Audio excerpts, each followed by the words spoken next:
شيخ محمود مشاري أكو أفكر بأوي هاتبو سليمانية صوتاوي شو مدري بشوى.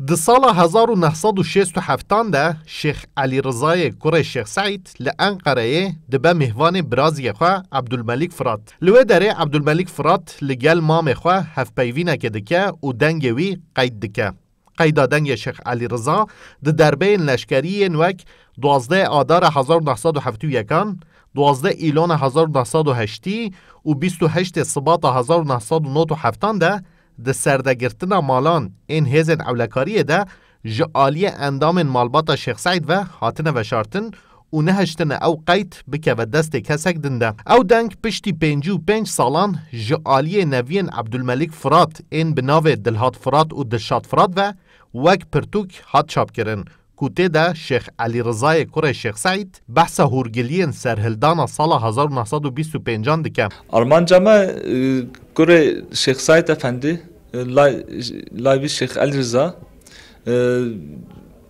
Dirokavi hem Kurdanra hem Pavra bakın dengevi ket desteme. Evci arşiva Garikimin Abdülmelik Fırat derket. Yani temel insanlara Pavra bakın Almanca mı eve. Çarmeh beri ket desteme. Hem çarmehende xalas kırmıyor. پر گرینگ بو دیدا ام بیژن سمکو آقا شیخ محمود برزنجی سید طه سید عبدالقادر ملا مصطفى بارزانی دیروکاوا همه گشتکان ہے جبران خالد بک سید رضا گشتکان دیروکا گشتکان قلدکانه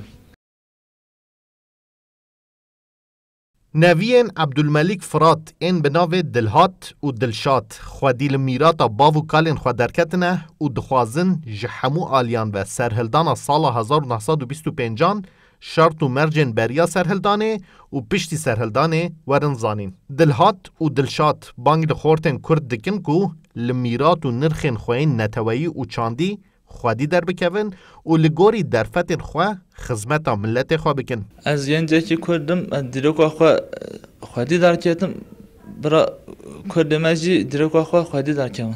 دیروکا من وان دا بیه. ام دخوازن دیروکا خواه دیسان در خین میدانه. چر بیه چی بیه وانا گشتک yani قصه بکن دیسان در خین میدانی می دخوازنم.